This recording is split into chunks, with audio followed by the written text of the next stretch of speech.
Irmãos, hoje estou aqui para poder ministrar a palavra de Deus mais uma vez ao seu coração, nesse culto de quarta-feira, nosso culto de nossa quarta com Deus. Desde já eu peço que você abra a sua Bíblia, no livro de Lucas. Livro de Lucas. Lucas capítulo 8, verso 40. É um texto muito conhecido por nós. E eu quero trazer aqui alguns apontamentos ao seu e ao meu coração, para nós meditarmos nessa noite e irmos para os nossos lares. A você que está em casa também, que está nos acompanhando, que Deus abençoe a sua vida. Lucas capítulo 8, verso 40. Todo mundo achou? Amém? Amém, misericórdia, graças a Deus, vamos lá? Eu espero você, meu irmão, para a gente lermos juntos a palavra do Senhor. Lucas capítulo 8, do 40 ao 56. É uma história muito conhecida, só para a gente fazer uns apontamentos. Todos acharam, amém? Amém? Então vamos ler a palavra do Senhor. Ao regressar Jesus, a multidão o recebeu com alegria, porque todos estavam esperando. E eis que veio um homem chamado Jairo, que era chefe da sinagoga, e prostrando-se aos pés de Jesus, lhe suplicou que chegasse até a sua casa, pois tinha uma filha única, de uns 12 anos, que estava à morte. Enquanto ia, a multidão o apertava. Certa mulher, que havia 12 anos, vinha sofrendo de hemorragias, e a quem ninguém tinha podido curar, e que gastara com os médicos todos os seus haveres, veio por detrás dele, lhe tocou a orla das vestes, e logo se lhe estancou a hemorragia. Mas Jesus disse: quem me tocou? Como todos negassem, Pedro, com seus companheiros, disse: mestre, a multidão te aperta e te oprime, e dizes: quem me tocou? Contudo, Jesus insistiu: alguém me tocou, porque senti sair de mim poder. Vendo a mulher que não podia ocultar-se, aproximou-se trêmula e, prostrando-se diante dele, declarou, à vista de todo o povo, a causa porque ele havia tocado e como imediatamente fora curado. Então lhe disse: filha, a tua fé te salvou, vai-te em paz. Falava ele ainda, quando veio uma pessoa da casa do chefe da sinagoga, dizendo: tua filha já está morta, não incomodes mais o mestre. Mas Jesus, ouvindo isto, disse-lhe: não temas, crê somente, e ela será salva. Tendo chegado a casa, a ninguém permitiu que entrasse com ele, senão Pedro, João e Tiago, e bem assim o pai e a mãe da menina. E todos choravam e pranteavam. Mas ele disse: não choreis, ela não está morta, mas dorme. E riam-se dele, porque sabiam que ela estava morta. Entretanto ele, tomando-a pela mão, disse-lhe em voz alta: menina, levanta-te. Voltou-lhe o espírito, ela imediatamente se levantou, e ele mandou que lhe desse de comer. Seus pais ficaram maravilhados, mas ele lhes advertiu que a ninguém contassem o que havia acontecido. Vamos orar mais uma vez? Senhor Jesus, ministra aos nossos corações a Tua palavra. Traga sobre nós aquilo que o Senhor tem gerado reflexão em nós, para compreendermos a Tua vontade. É o que te pedimos, no nome de Jesus. Amém e amém. Essa é uma história muito conhecida por todos nós, principalmente por você. Você provavelmente já ouviu falar da filha de Jairo. A história é muito pregada aí na igreja, em todos os lugares. E assim, eu quero trazer alguns pontos para a gente pensar sobre essa história, porque meditando sobre ela, algumas coisas vêm brotar no nosso coração. Nós estamos vivendo tempos difíceis, tempos onde nem sempre quando olhamos para o lado vemos soluções. A realidade nem sempre é a melhor. Semana passada eu pude compartilhar com os irmãos falando sobre as distrações. E algumas vezes as distrações colaboram para isso, para tirar o nosso foco do olhar, para tirar o nosso foco daquilo que realmente precisamos prestar atenção. Com Jairo não foi diferente. Lucas vai dizer para a gente que aquela menina tinha 12 anos de idade. Ele era um homem reconhecido no seu contexto. Ele era um chefe da sinagoga. E não era apenas isso, aquela filha não era mais uma de suas filhas, era a única filha que ele tinha. Interessante que Lucas, quando escreve, ele dá esse quadro para a gente pensar. Essa era a situação, uma menina, uma única filha e ele um homem muito bem sucedido. Jairo tinha chegado numa posição interessante entre os seus vizinhos, ele agora era o chefe da sinagoga. Ele não era alguém comum, ele passava pela rua da sua cidade, pelas pessoas que estavam com ele, as pessoas lembravam dele, porque ele era alguém que todo sábado tinha a responsabilidade de organizar e dar ordem aos cultos que aconteciam na sinagoga.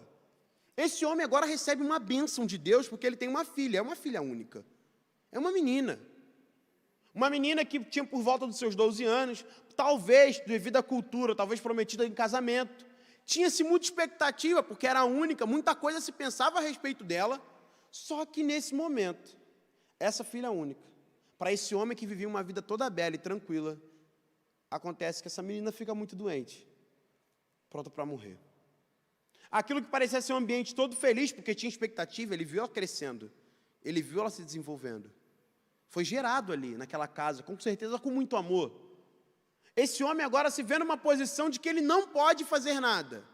Um homem que talvez, durante todo o sábado, abria sua Bíblia, lia a palavra de Deus para as pessoas, ministrava ao coração das pessoas, organizava naquela sinagoga para que todos fossem muito bem atendidos, agora se vê numa situação que suas mãos estão recolhidas e ele não pode fazer nada. Mas no momento em que ele enxerga isso, é o momento que ele se aproxima do Senhor Jesus. No momento em qual ele não vê possibilidade do que ele possa fazer, ele lembra que existe um rapaz chamado Jesus de Nazaré, que está passando por ali. E ele vai até Jesus. E ele vai até Jesus, e é interessante que o texto fala, que um homem daquele requisitado, e a gente precisa lembrar, gente que conhece um pouco da história bíblica, Jesus às vezes era um cara muito bem visto, muito bem quisto pelas pessoas. Jesus era um homem que talvez as pessoas tinham seus pormenores, suas dúvidas. Claro, um homem de Nazaré, agora se intitulando o Filho de Deus, começa a operar milagres, começa a fazer coisas, foi na sinagoga, foi expulso de lá. Talvez as pessoas não olhavam para Jesus assim, o povo queria muito, mas a elite religiosa, os religiosos talvez não queriam muito perto, por ter dúvidas, por não compreendê-lo, por não entendê-lo da maneira correta. Mas é nesse lugar que Jairo faz algo que para mim é muito interessante.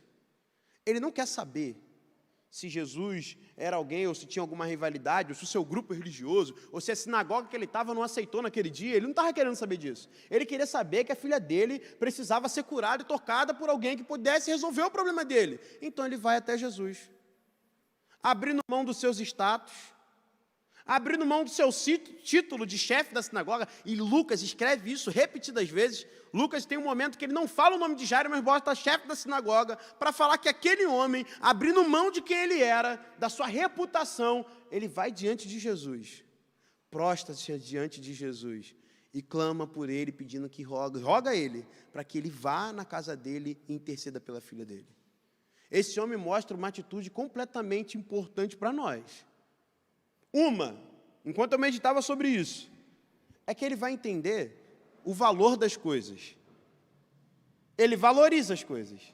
Ou melhor, não só valoriza as coisas, como ele sabe dizer o que é prioridade. E é no momento que a coisa aperta, que ele começa a revelar qual é a sua maior prioridade. Não era o seu status como chefe da sinagoga, não era ele como um homem judeu, como todo homem judeu, tinha muito orgulho de si, porque eu nasci homem. Agora eu tenho respeito, eu tenho dignidade diante das pessoas. Não, ele não está ligando para isso. Ele está revelando o que é de mais importante, que é a família dele, é a menininha dele de 12 anos de idade que está doente. Talvez no mundo que a gente viva hoje, as nossas prioridades estejam invertidas. Talvez os nossos desejos sejam completamente diferentes do que esse homem está revelando aqui. Talvez nós estamos chorando e nos lamentando e ficando desesperados por coisas que não devem tirar a nossa preocupação.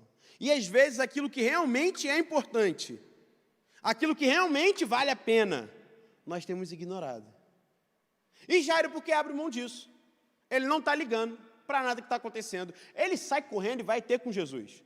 Interessante, porque Jesus está vindo de um outro lugar, que ele libertou um homem, e quando ele chega naquela cidade, uma grande multidão o oprime.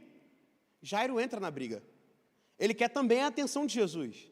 E ele chama Jesus e fala: Jesus, eu necessito, mestre, que você entre na minha casa. porque eu tenho uma menina lá, e ela precisa ser tocada pelo Senhor. Eu não sei o que o Senhor vai fazer, mas eu preciso que o Senhor esteja lá. Jesus, de prontidão, diz, eu vou com você. Eu vou contigo. E eles se colocam naquele caminho. No meio do caminho, enquanto a multidão ainda oprime Jesus, Jesus ainda está chegando na casa de Jairo, algo acontece. Uma mulher, uma simples mulher que está sofrendo há muito tempo na sua vida, muito tempo se lamentando de dor, muito tempo perdendo vida, e é interessante porque todo o Antigo Testamento vai sempre lembrar isso para a gente, que perder sangue é perder vida. Perder sangue é a vida que está se esvaindo. Aquela mulher está 12 anos perdendo vida. Perdendo uma vida social, provavelmente ela já não estava mais com a sua família, toda a sua riqueza também foi embora, seu dinheiro se foi, os amigos se foi, todo lugar que aquela mulher se colocava, porque o fluxo dela era constante. Se ela parasse aqui, esse lugar se tornava impuro, agora todas as pessoas que estivessem aqui também ficavam impuras, e assim ela viveu durante 12 anos da vida dela. Só que um dia também ela encontrou com Jesus, e ela disse, eu vou tocar nesse homem, porque eu tenho certeza que se eu tocar na orla dos seus vestidos, eu serei curada. E ela faz isso, vai tocar em Jesus, toca na orla de Jesus. Jesus sente que dele sai poder, e aquela mulher é curada imediatamente, milagrosamente, o sangue estanca, e ela recupera a saúde, ela recupera a vida. Jesus toca nela, ela toca em Jesus. Agora Jesus quer que ela se manifeste publicamente e diga para todo mundo, e é isso que ela faz. Jesus procurando alguém para interrogar, para entender o que está acontecendo, ela tenta se omitir, mas ela percebe que não tem para onde fugir, porque Jesus, com o toque que recebera, fica paralisado, porque existe uma diferença de tocar em Jesus.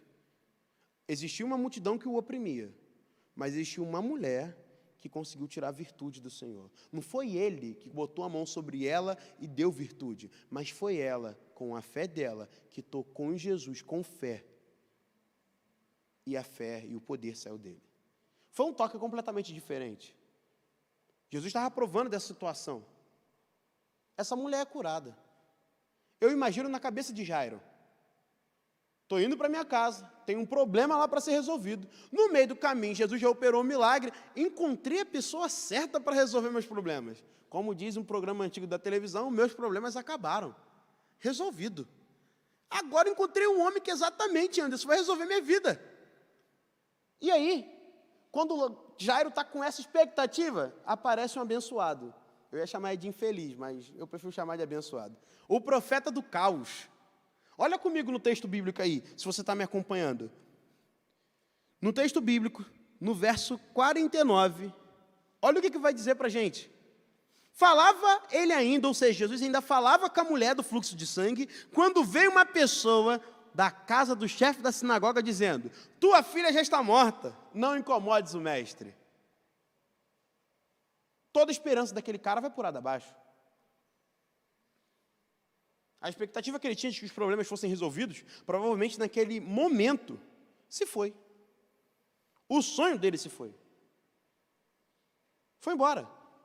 Mas interessante que é a palavra que Jesus vai mencionar para ele logo abaixo aí, no verso 50. Jesus, ouvindo isto, disse-lhe, não temas.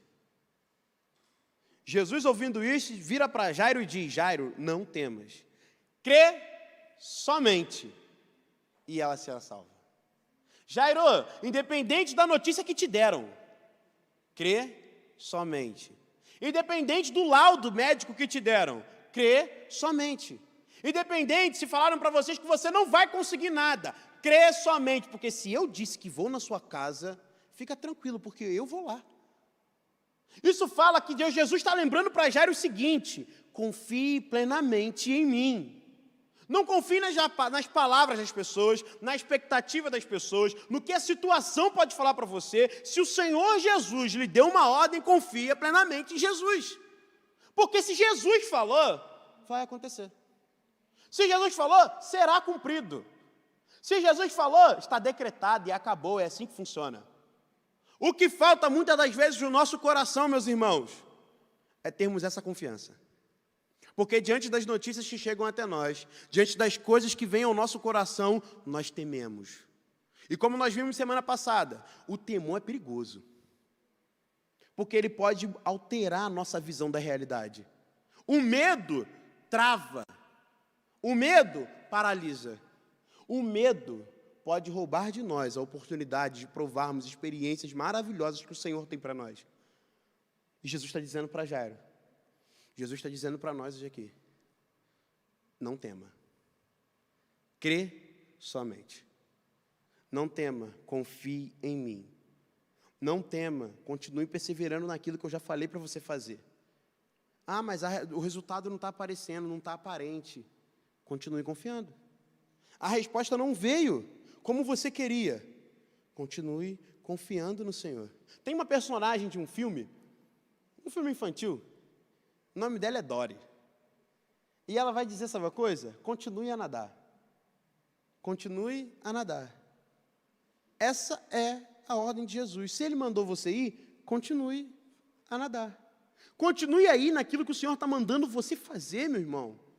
Porque se você parar, com toda certeza, você não vai experimentar do Senhor. Você não vai provar da bondade de Deus sobre a sua vida, que tem cuidado de você dia após dia. E eu preciso repetir isso para você. Não tema, crê somente. Continue com seu coração perseverante no Senhor, confiando naquilo que Ele prometeu, porque é daqueles que perseveram, porque aquele que perseverar até o fim, será salvo, aquele que se mantém até o fim. Muitas das vezes nós paramos no meio do caminho, nós desistimos, nós paramos de acreditar, e aí nós temos que contar com a misericórdia do Senhor, mas nós poderíamos estar surfando na crista da onda, mesmo quando todo mundo está falando que o mar está revolto, a gente poderia estar lá em cima, como diz a música, voando no alto, porque estamos confiando plenamente no Senhor. O que acontece no texto? Jairo continua confiando em Jesus. O texto vai dizer que depois que Jesus fala isso para ele, eles chegam em casa. Acompanha comigo o verso 51. Chega em casa, ninguém entra. Ninguém entra. O texto vai dizer para a gente que Jesus entra na casa, entra ele chama Simão Pedro, João e Tiago, o pai e a mãe da menina. E todos que estavam ali chorando e pranteando. É que é interessante esse verso 52, porque existia uma cultura que eles contratavam pessoas para chorar naquele enterro. Era costume deles contratar pessoas para chorarem nos enterros. Isso era uma forma de prestar condolências à família, honras àquela pessoa que está sendo sepultada. Eles fazem isso. E Jesus chega com a sua percepção, com a sua visão e vai dizer o seguinte, essa menina, fica tranquila, ela não morreu não. Ela só dorme. Todos que estão naquele lugar, todos que estão ali, vendo aquela situação, já atestaram que ela estava morta. Sabe o que eles fazem? Começam a rir. Aquela situação, olha, perceba isso, a situação era um caos, Jesus ministra uma palavra completamente diferente sobre aquela realidade, porque todos que estavam ali não enxergavam da mesma forma que Jesus estava enxergando, eles começam a rir porque eles não acreditam. Pegou?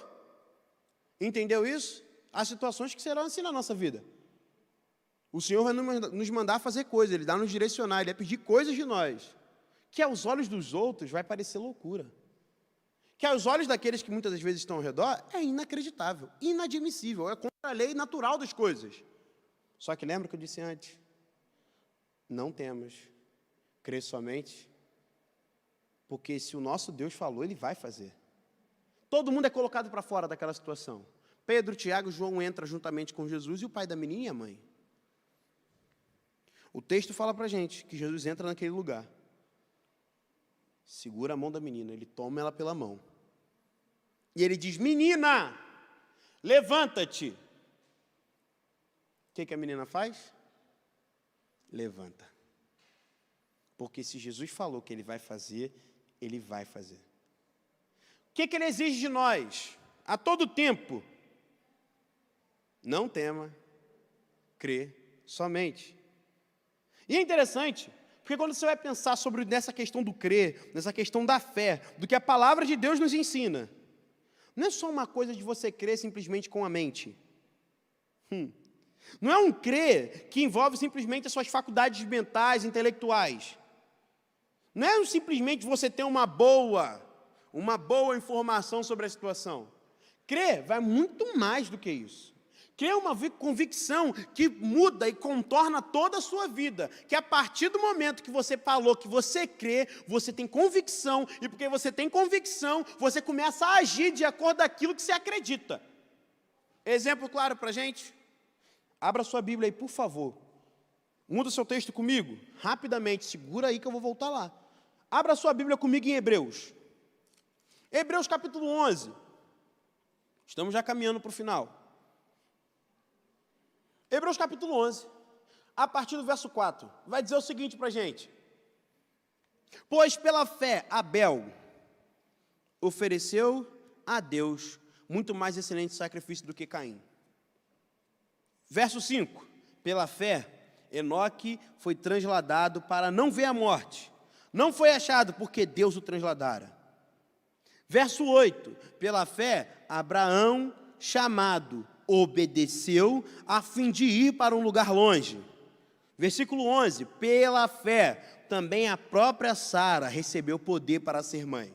Verso 13, todos estes morreram na fé, sem ter obtido as promessas. Hebreus capítulo 11 diz algo muito importante para a gente, sobre o que de fato é fé. Porque assim, à medida que eu passo a crer que as coisas invisíveis que as coisas visíveis veio ganhar forma a partir das invisíveis, tudo aquilo que eu faço na minha vida é um passo de fé, e na fé, e com fé. À medida que eu caminho, não como alguém que não acredita e não vê nada, eu caminho porque eu tenho certeza.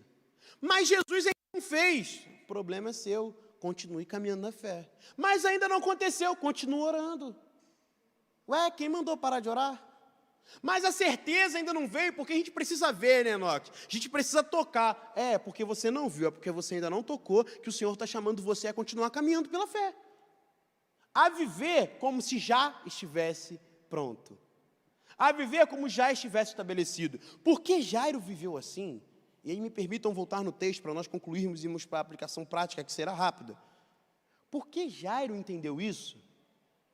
Quando ele entra e volta de novo para a sua própria casa, preste atenção. Sabe o que ele faz? Ele deixa Jesus tomar todas as decisões. Jesus chega em casa, chega na casa dele, Jesus diz a primeira palavra. Ela não morreu, ela dorme. Todo mundo ri. Jesus, então dá licença a todo mundo. Vocês não acreditam, vocês vão embora. Porque vocês não acreditam, eu preciso ficar com quem tem fé. Vamos entrar dentro do quarto. Jesus seleciona quem vai entrar no quarto. Pedro, Tiago e João, pai e mãe, venham aqui comigo. Jesus entra no quarto, ele segura a mão da menina, não é o pai que fala nada, é Jesus. Sabe por quê? Se aquele homem acreditava que Jesus tinha o poder de fazer todas as coisas, ele tinha que dar para Jesus também o direito de fazer tudo conforme ele quisesse. Se você crê em Jesus, acreditando que Jesus é Filho de Deus, tem todo o poder, nós declaramos isso aqui, ele tem todo, então, o direito de mandar na sua vida. Ele tem todo o direito de dizer para você o que você pode fazer e o que você não pode fazer. Ele tem todo o direito de te dar a ordem. E nós temos todo o direito de obedecer. E aí eu parto da minha aplicação prática. Primeiro, para crer somente em Jesus, é necessário abrir mão do orgulho. Aprenda com Jairo. Jairo não está ligando para o seu status nem para a sua reputação. Ele abre mão do orgulho dele e vai pedir socorro para Jesus Cristo. Tem gente que não gosta de pedir socorro a ninguém, de pedir ajuda a ninguém porque se acha autossuficiente. E esse é o grande perigo do ser humano. Todo ser humano que se acha autossuficiente num determinado momento da sua vida vai ter que provar da sua insuficiência, porque ele não tem poder para fazer todas as coisas, mas Jesus tem. Crê somente. Quer viver essa vida? Abra mão do orgulho. Segunda coisa, para crer somente em Jesus e ver acontecer aquilo que ele disse que vai acontecer, é preciso, diante das notícias, você focar naquilo que Jesus falou. Toda vez que Jesus te disser algo, vai acontecer que outras pessoas vão dizer várias coisas. Você já imaginou quem era a pessoa que veio da casa de Jairo e deu a notícia? Provavelmente não era qualquer pessoa. Provavelmente deveria ser uma pessoa que estava cuidando da filha de Jairo juntamente com a sua esposa e os criados que ele estava. Não era uma pessoa comum, era uma pessoa que conhecia. sabia do problema. É uma pessoa que era especialista naquilo que estava dizendo. Ela verificou, ela viu. E ela traz uma palavra. Jairo poderia aceitar aquela palavra, botar no bolso e falar: Jesus, um abraço para o senhor, obrigado, eu vou enterrar minha filha e a história acabou. Não é desse jeito que funciona. Por quê? Se Jesus falou que vai fazer, nós precisamos focar naquilo que Ele falou que vai fazer. Mesmo que isso seja contra todas as nossas expectativas. Mesmo que isso seja contra tudo aquilo que falaram em torno de nós. Mesmo que as notícias são contrárias. Mesmo que as pessoas disseram que não vão acontecer. As estatísticas das pessoas são diferentes. Mas a palavra de Deus continua sendo palavra de Deus. E o que Jesus manda fazer? E o que Jairo nos ensina? Persevera naquilo que o Senhor Jesus falou.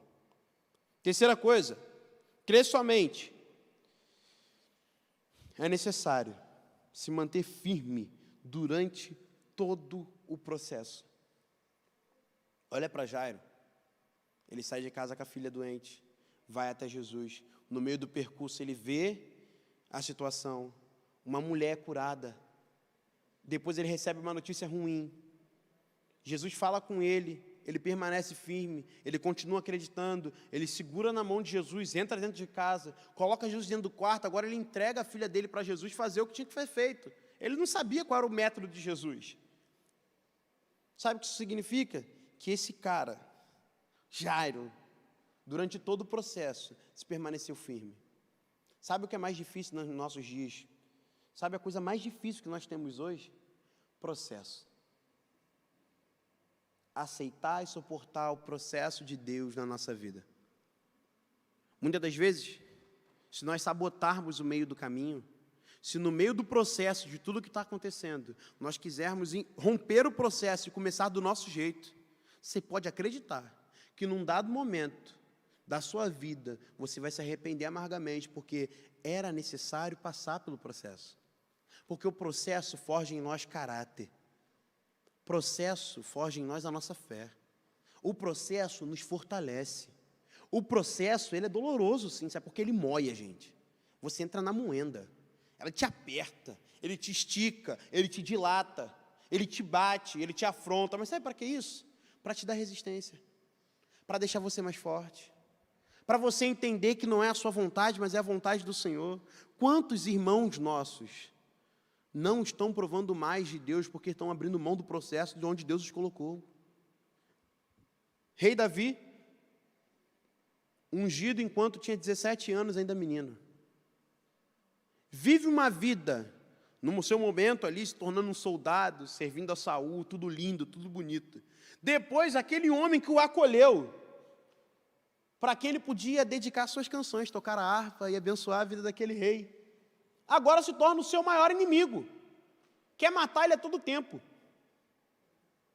Anos se passam e ele foge para cá, foge para lá, é tratado dentro da caverna, volta, para depois se tornar rei. Processo. Se ele abre mão no meio do processo, ele não ia se tornar aquilo que o Senhor falou que ele precisava se tornar. Nós estamos fazendo isso, meu irmão e minha irmã. Precisamos entender o processo de Deus na nossa vida.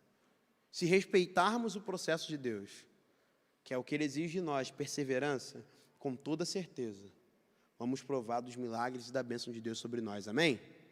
E a última coisa, para a gente orar. Crer somente é deixar Jesus dar as ordens. Quem dá as cartas do jogo é o Senhor Jesus.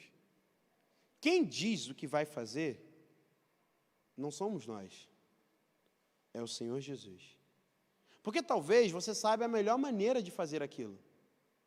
Talvez você aprendeu nos livros a melhor forma de fazer. Talvez alguém falou para você que existe um método que vai dar certo. Mas, se trata do Senhor Jesus, quem tem que dar as ordens é o Senhor Jesus.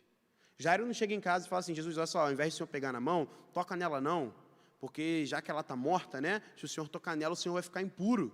Não, Jesus não toca nela, porque se quem tocasse numa mulher com fluxo de sangue se tornava impuro. Não, toca na minha filha não, Jesus, que minha filha é santa. Ora só por ela de longe, estende a mão assim que está resolvido. Nada disso. Se Jesus Se crermos em Jesus, e Jesus tem o poder de fazer tudo o que quer, Ele tem o poder e o direito de dar a ordem que Ele quiser sobre nós. E o que nos cabe é obedecermos às ordens de Jesus. E sabe o que eu lembro quando eu digo isso? Que Jesus não é alguém cruel. Jesus não é alguém mau. Tudo o que Ele exige de nós pode parecer dolorido, difícil. Mas não se esqueça que tudo o que Ele faz por nós e tudo o que Ele pede de nós é com muito amor. Porque Ele quer gerar em nós a sua imagem e semelhança. Porque Ele quer gerar em nós o seu caráter. Então, talvez o que Ele está te pedindo, meu irmão, pode parecer difícil por causa do seu orgulho. Pode estar sendo difícil porque o processo realmente é dolorido. Mas eu digo para você, crê somente. Crê somente. Não tenha medo. Crê somente. Volte-se para Jesus, mas crê somente. Está difícil, está doendo. Volte-se para Jesus. Não tenha medo. Crê somente. Vamos ficar de pé para a gente orar? Que eu quero convidar você para orar, falar com Deus nesse momento, sobre isso. Porque existem momentos que parece que as coisas vão embora, né? A gente meio que se perde, assim, no processo e tudo mais. Mas a palavra de hoje, o imperativo de hoje, para os nossos corações é crê somente. Não tenha medo. Crê somente. Senhor Jesus, estamos aqui colocando o nosso coração diante do Senhor. Porque muitas das vezes, nós até sabemos, a nossa mente sabe. Mas o nosso coração ainda não acredita com tanta certeza assim. Muitas das vezes o nosso coração e a nossa mente está em desarmonia, desajustado, descompassado. E nós rogamos por misericórdia, pedindo que o Senhor, no nome de Jesus, nos ajude na nossa pequena fé. Que o Senhor acrescente em nós fé, para crermos em Ti, para nos submetermos à Tua palavra. Deus, nós queremos provar das Tuas maravilhas, como foi lido hoje aqui. Provar e ver que o Senhor é bom. Nós queremos provar da Tua bondade. Mas muitas das vezes é difícil, Jesus, porque as situações não são as das melhores. As coisas não são as melhores. Mas nos ajude, Senhor, diante de todas as falas, diante de tudo aquilo que é falado, soprado aos nossos ouvidos, que venha ao nosso coração, nos ajude a ouvirmos a voz do Teu Espírito Santo dizendo, não tenha medo, crê somente. Que a gente ouça a voz do Espírito Santo de Deus dizendo a nós, não tenha medo, crê somente. E que isso produza fé no nosso coração. Uma fé radical, sim, Jesus. Uma fé que está disposta a Te obedecer. Uma fé que está disposta a se humilhar diante do Senhor. Uma fé que quebre o nosso orgulho. Uma fé que destrua a nossa prepotência, Senhor. E nos coloque da Sua frente como somos, pó e cinza. Para que a glória do Senhor se manifeste em nós e através de nós. Deus, Te peço ainda mais também por esse culto. Que o Senhor nos abençoe. Que a Tua palavra fique guardada nos nossos corações. Aqueles que estão em casa, que no nome do Senhor Jesus, essa ministração aonde chegar, que ela abençoe a vida dos Seus filhos, no nome de Jesus. Que produza neles também fé, que produza neles esperança, perseverança, encorajamento de continuarem firmes em Jesus. É o que Te pedimos, no nome de Jesus. Amém e amém.